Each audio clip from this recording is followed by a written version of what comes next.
have to find a screwdriver, but how often do I get to snoop around Bernard's office like this? Longest elevator ride ever. On my way down to look for a screwdriver in Bernard's office, I ran into the big boss himself in the elevator. When he asked me what I was doing, I quickly came a lie and said I was going on break. It was innocent enough as far as lies go, but I wonder if he'll have the if I'd have been better off just telling him the truth. I'm not really doing anything wrong. Thank goodness he and I went in separate directions when we got to the ground floor. Now to see if I can find that screwdriver. Lair of the Beast. Smith offered to look out while I poke around Bernard's office looking for a screwdriver. I have the rare opportunity to do a bit of snooping on my boss. What fascinating things would Bernard keep behind closed doors, but I have to be careful still, especially with Beth on the other side of the door. I don't want to jeopardize her either. Alright, let's be quick. Be quick. Let's be quick. Inspect. Kinda wish I worked here when Raymond was in charge. Sounds like the hotel was very different back then. The Clarington Hotel changes hands. Raymond Leduc retired yesterday after more than 20 years at the helm of the Clarington Hotel, located in downtown Montreal, founded by Leduc's father, Fernand. In 1921, the hotel was one of Montreal's most respected establishments until the Great Depression and Fernand Leduc's death in 1929. Ever since, guests have noticed a drop in the hotel's standards. My wife and I used to stay at the Clarington every year for our anniversary, said Mr. Grayson, who visited the hotel in 1935. We stopped coming 2 or 3 years ago because of all of the unsavory characters hanging around. My wife was quite afraid. Despite Raymond Leduc's retirement, the establishment will remain the Leduc family, as his brother Bernard is now taking over the reins after many years as the hotel's concierge. Interviewed in the lobby, Mr. Leduc promised great changes would come for the Clarington. Well, just look at these distinguished gentlemen.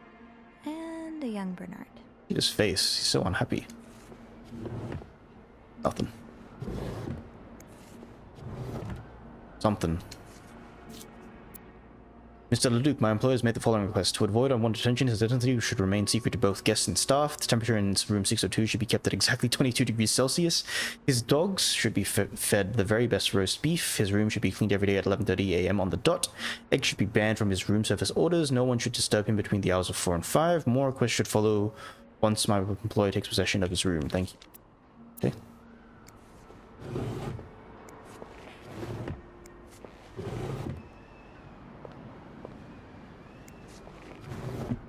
Oh my gosh. Ew. Is this Linda's? Ew. Take it, Sophie. Blackmail her. Linda's? Wait, could I interact with those things? Oh.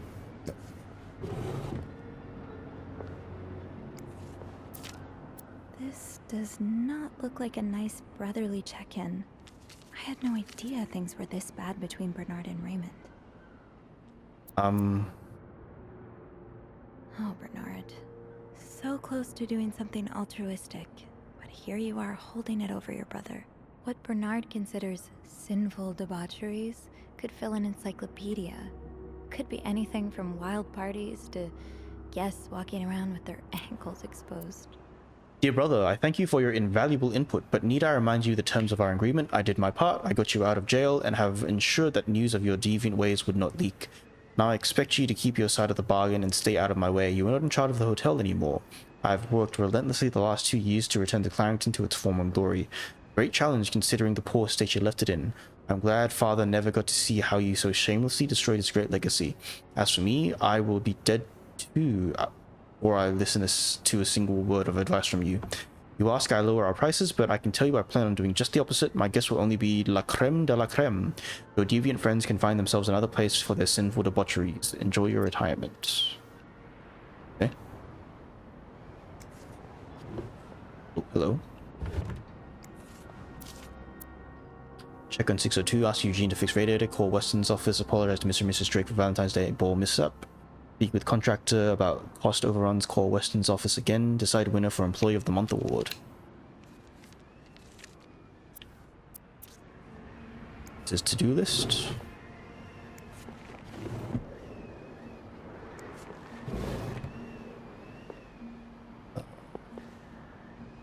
Nothing else to interact.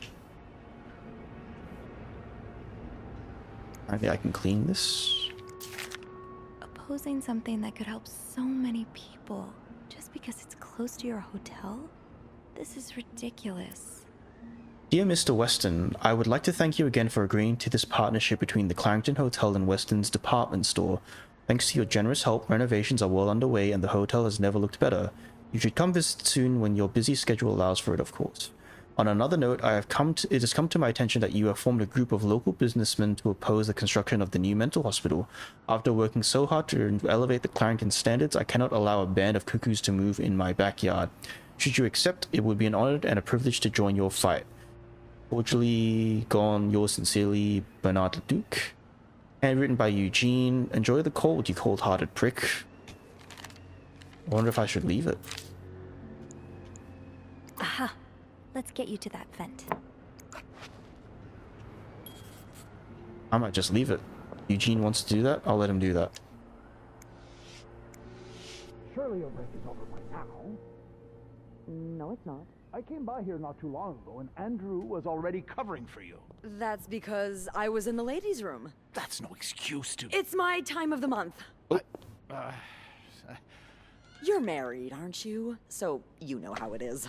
I have to go more often, and sometimes I stain the furniture, and don't get me started on all the... That's enough details. Miss Bellevitte, what were you doing in my office? I was simply closing the door. Someone left it ajar. Really? But that doesn't explain what you're doing on this floor. You know very well the cleaning staff isn't supposed to wander around the lobby for no reason. You wouldn't be lying to me, would you, Miss Bellevitte? No, I swear, It's my fault. I asked her to come clean up a mess I made. Spilled coffee. Coffee?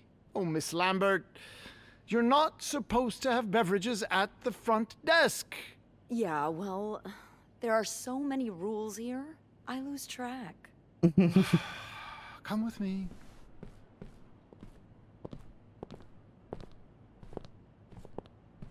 Ugh. Thanks, Beth. Oh no. sorry. Aw.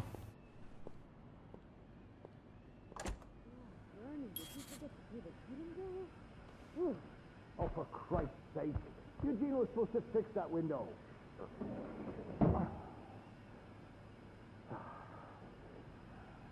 Time to see what secrets that vent is holding. What the hell? Damn it. Oh, did he fall over?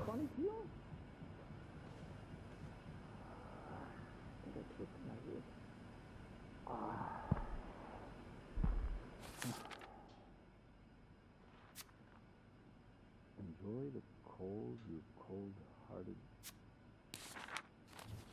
What's that? Nothing. Nothing. Oh, Sure poor doesn't Eugene. look like nothing. Who sent you that?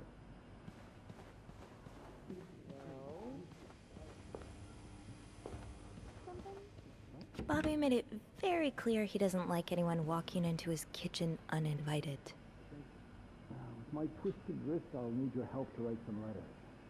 Do I look like a secretary? No, you don't. But you... Alright, let's just continue. Wait, it's cleared up now. Wonder if Andrew's here. Sorry, ma'am. How big did you say your party was again? On the phone, he's busy. Whew, that's Gonna chuck those. big. It might be a bit difficult to...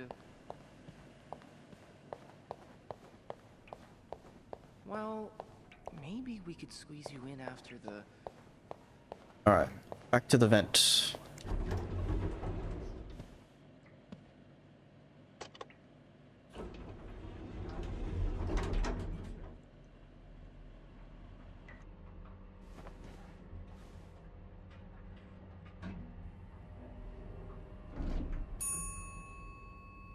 Okay, see what's happening. Ugh.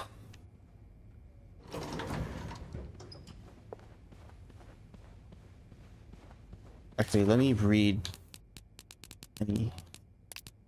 Raymond. Raymond Leduc is Bernard's brother. Before Bernard ran the Clarington, the hotel was in Raymond's hands. From everything I've heard, Raymond's style of running a hotel was as different from Bernard's as night and day. Apparently fun was actually permitted under Raymond. Beth told me about the time a family from Greece was staying at the Clarington and the stubborn matriarch of the family rejected everything from the restaurant's menu. Raymond came in and without knowing a lick of Greek, talked things over. Next thing they knew, the entire family was somehow in the kitchen, shoulder to shoulder with our cooking staff, cooking up a whole new menu under the matriarch's instruction. Raymond was in there too, sleeves rolled up, chopping cabbage and rolling meatballs. By the end of the night, everyone was eating dolmades and keftedes, singing songs from Greece and laughing together. It sounds like something from a different reality altogether. I thought my family was complex, but the Leducs are on another level. Bernard allegedly kept Raymond out of jail and kept any word of his deviant ways from spreading, and for that he expects his brother to butt out of anything to do with managing the Clarington. For Raymond, it sounds like he was in a tough spot and Bernard found a way to exploit that.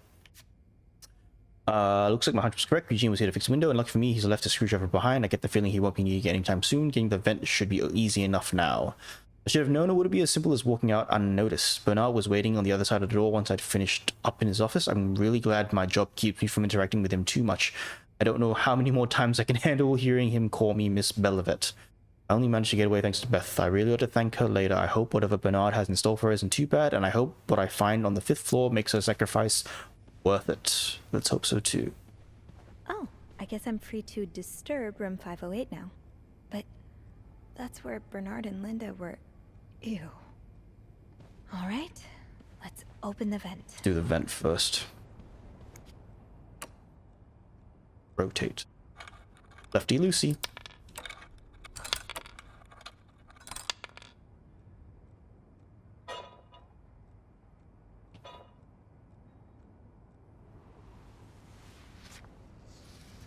Oh, another cipher.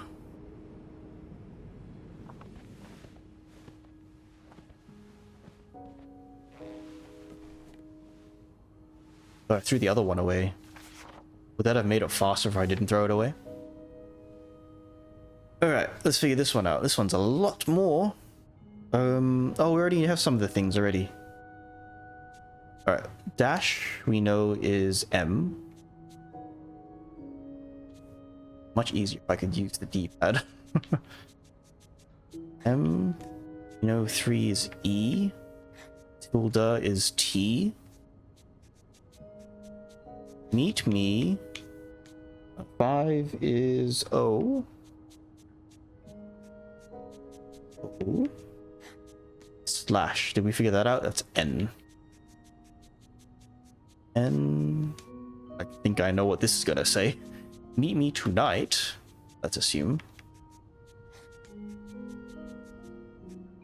In 7 is Y, I'm pretty sure. My room.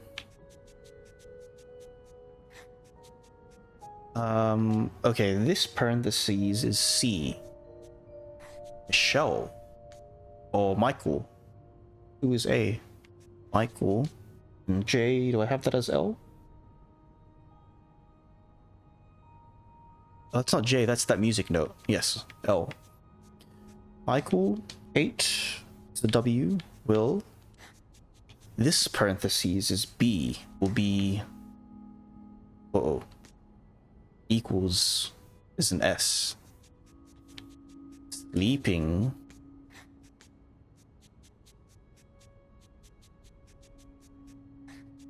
We need... Do I have... Yep, O is D. Need to discuss our plan. In my room, Michael will be sleeping. We need to discuss our plan. Okay. Who's... What? I don't know. Clarington Hotel reception desk. Oh, Beth. Speaking. It's me. Oh, hello, Bean. Anything new to report? Yeah, but I also wanted to thank you for saving my skin earlier. Oh, you're welcome. I hope I didn't get you into too much trouble. Well, I thought I was in for another one of Bernard's sermons, but it didn't happen. Oh? I'm not sure what it was, but he found some piece of paper that completely distracted him. He ended up asking me to type letters for him. Lucky I left that paper As then. if I was his secretary. I guess that's better than a sermon, but it still sounds awful. I do have sore fingers now. So, tell me it was worth it. Tell me you found something good in that vent. I found another secret. Another message written in secret code. What does it say? Meet me tonight in my room. Michael will be sleeping. We need to discuss our plan. Michael? Who's that? Another husband? I don't know. It's the first time I'm hearing of a Michael in this story. Let me check the logbook.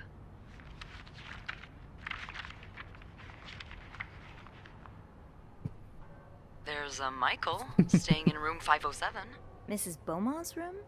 But she doesn't have a husband. She's here alone with... Oh! Michael must be her son. I got him some extra blankets the other day so he could build a fort. Could Marcella... Yes? No, never mind. So, what's next? I guess I should go have a look at 507, but it's not on my list. There's a do not disturb sign on the door. Well, I could call the room to make sure no one's there. Good idea. Hang on.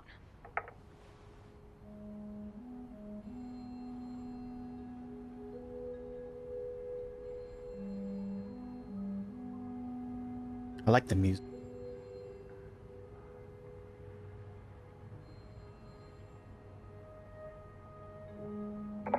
You've got the all clear, Bean. Head on over. Thanks, Beth. I'll call you back. But Mrs. Beaumont, like, they say she lives there pretty much, so where would she have gone? Codes upon codes. Just as the encoded letter promised, there was indeed a note left in the vent written once again in code. I'm confident I'll be able to decipher this one too. I'm becoming quite the expert. Another secret message. Meet me tonight in my room. Michael will be sleeping. We need to discuss our plan. That's another code broken and another lead to follow. I asked Beth to find a Michael in the logbook, and just as I had hoped, there was only one staying with us at the moment. Michael Beaumont, the son of Anne Beaumont.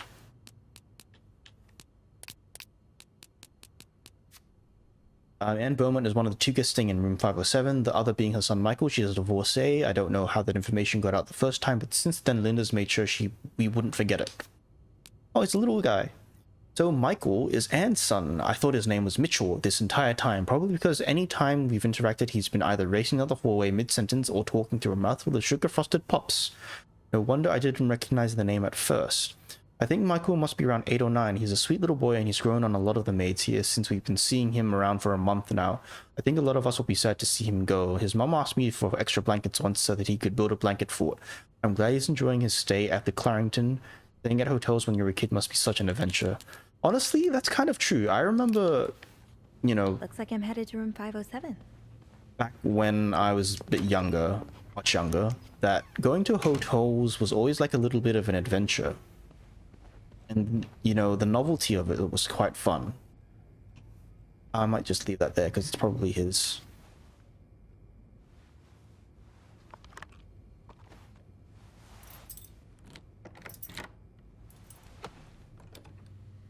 Cherry brandy. Now I need to leave everything as it is because I can't throw anything away.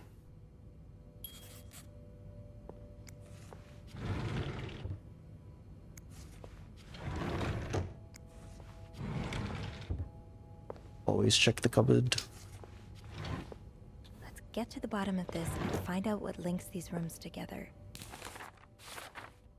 Bit of a mess in room 507, but nothing out of the ordinary for a mother and child staying for such a long period of time. Where should I start investigating? There's an open suitcase lying on the bed that immediately drew my attention, but there's lots of other things lying around too.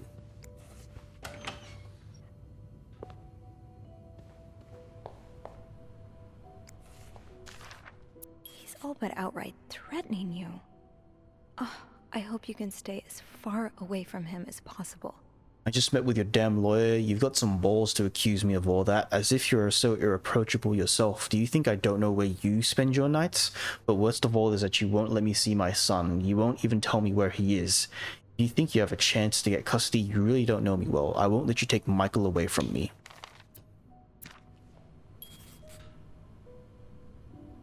Mean anything? Just look at things. Looks like someone grew tired of looking at your face, Mr. Beaumont. Don't clean anything. Just look. Oh, little ship. It's cute. What is this? Dredge?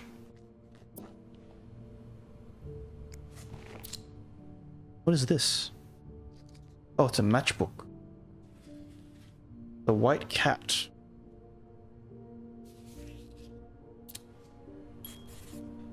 Okay.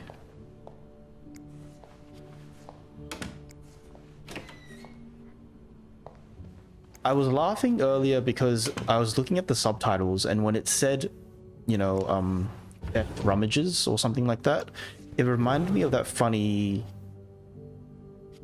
screenshot of... Don't touch the cup. Mr. Cruz, huh? Oh, we're probably just handing out. Numbers, dates, times. What does it all mean? I need to write this down, maybe? Nope, it's in my clues list. Good.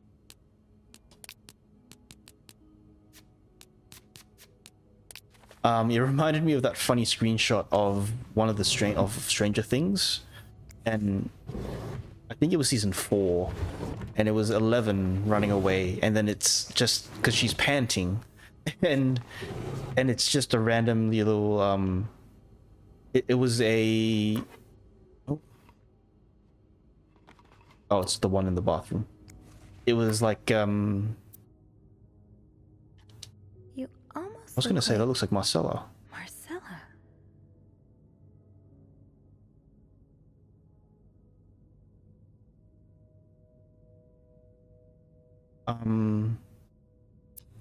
And it said 11.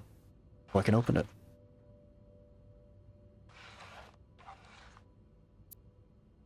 Mount Royal College, Montreal, 1947. And it said 11 pants, and I thought that was funny, like 11, you know, pants. I'm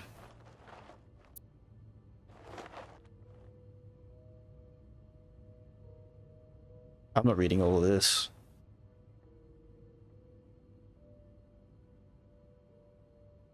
It pops. That's cute.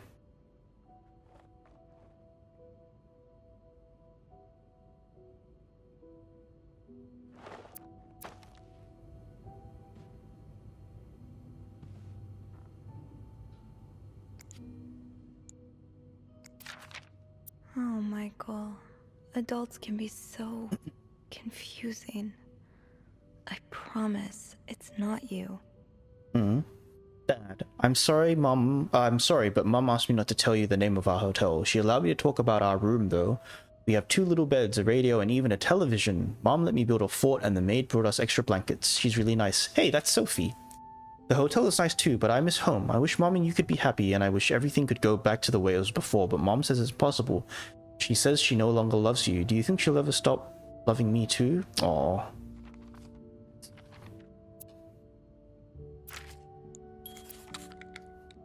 Car? A fancy car. Kind of looks like Doc Hudson, but obviously not in the same color.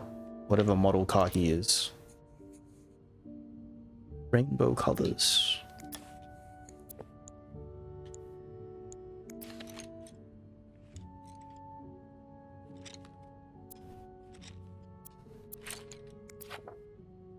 Fastest way on rails through the Midwest.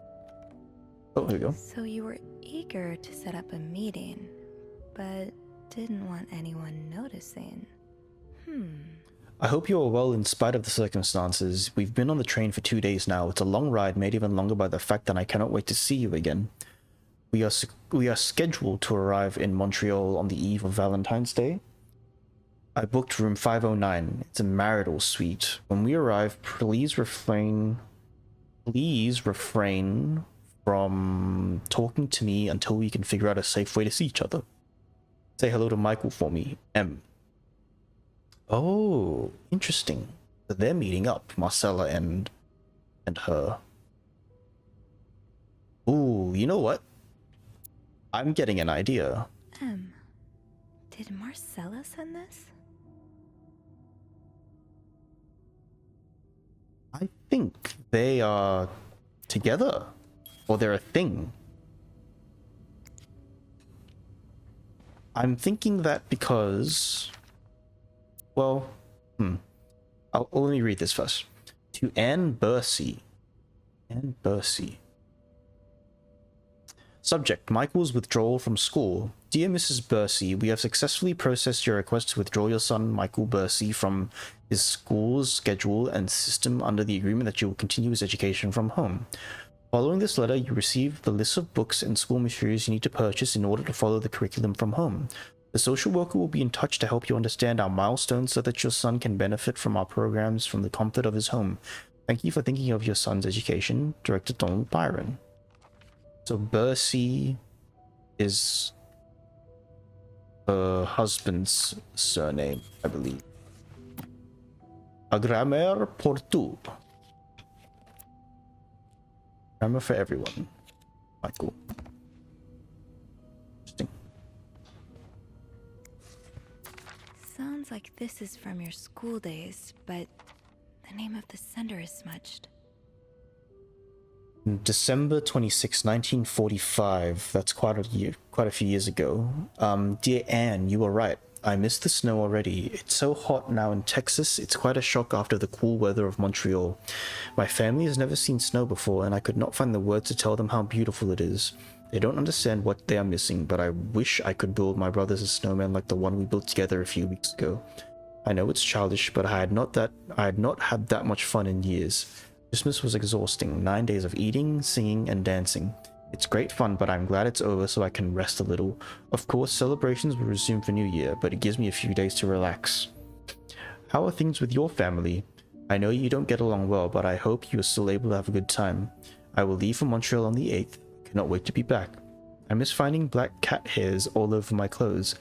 I miss our late night studying sessions at Harry's. I even miss Sister Miller's classes. I can't believe it. I will see you soon. Warm wishes. Don't know. Aha! Keys are Snoop's best friend. What a fancy looking key. But yeah, I think they might be a thing, and it's obviously, I guess, taboo in this sort of... Funny how some games really stand the test of time. I used to play this with Mom all the time.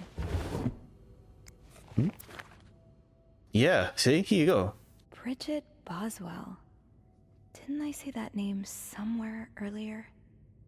That was in Morgan's room. Mr. Morgan's room. He had another book similarly. Adam or Eve, a heartbreaking decision. Should Rose stay in a marriage that no longer makes her happy, or seek refuge in the arms of a woman who truly understands her? She has tasted the forbidden fruit years ago, and now she is all she can think about. But what will her family and society as a whole think of her as she turns to a life of sin? Should she be condemned for even entertaining the thought of leaving her husband, or pitied for having to make such a heartbreaking decision? Bridget Boswell is the prolific author behind novels such as And They Were Roommates and The Lonely Girl. Adam or Eve is her seventh novel, yeah, And They Were Roommates. So a husband can abuse his wife and just get away with it? And people like Linda still think divorce is wrong? Ugh. Richardson Carter, attorneys at law. Dear Anne, I've met with Louis, and he has asked me to give you the enclosed letter. I think I should reiterate that some of your accusations, such as wife abuse, are not grounds for divorce in Quebec. Wow. I understand you are hurt, but I do not think antagonizing your husband is very wise at the moment. Do not forget to be at court at 11 a.m. on the 20th. Be on time. Also, a friendly reminder that my fees for January need to be paid before the end of this month. I'm happy to help you out, but I cannot work pro bono on this. Sincerely, Howard. Am I missing anything? So another photo frame.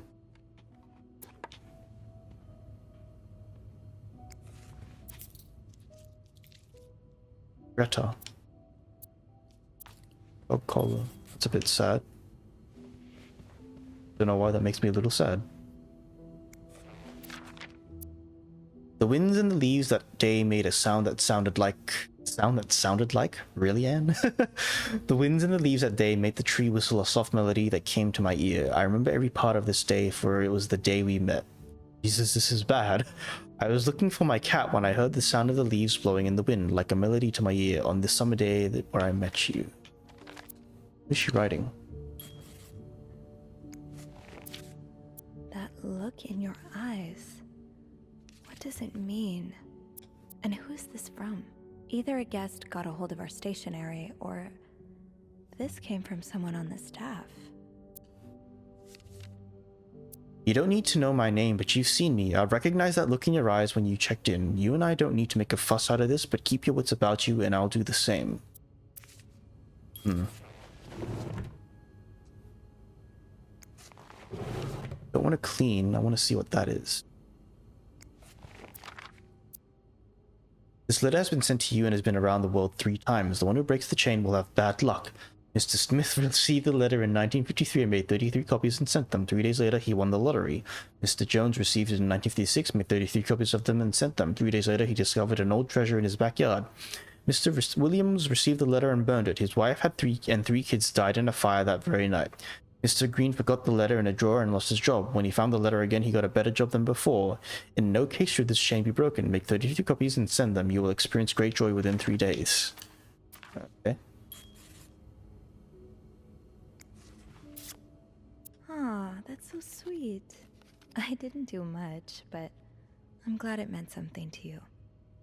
Dear Sophie, thank you so much for taking care of our room every day and bringing us extra sheets. Michael and I wanted to give you a little something before we left.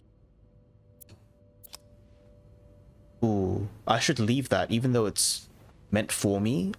I'm not supposed to be in here. So I'll leave that now.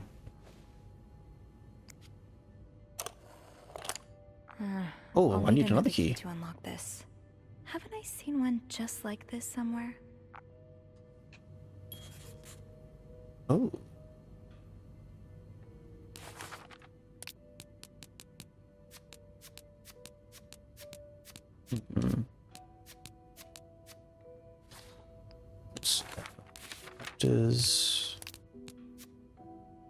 His husband, for now, their relationship is not in a good place, to put it lightly. It seems his wife fled with their son and is now trying to divorce him. Mr. Beaumont is clearly hurt, but a wounded, cornered animal can be just as dangerous, if not more. I hope there's nothing behind his threats, but knowing that Anne and Michael have had to hide out in a hotel for a month isn't encouraging. Michael and his father are still in contact, judging by the letter Michael has been working on in his pillow fort. I hope there's a tiniest bit of relief in that, knowing that he and his son have a good relationship, but Michael can't possibly have the full picture of his parents' relationships and all of its complexities. It's easy to put a parent on the pedestal without knowing the full extent of who they are. Ornate chest. It's so beautiful. Grandma's jewelry box. Something that beautiful must be holding something of value. If I can find a key. The keys. I don't think I've ever used so many in one day. Not content to open 1 key. Requires 2. I'm gonna report the chest about both. I have to look around. I don't know. That key looks so familiar. Why do I associate it with room 505?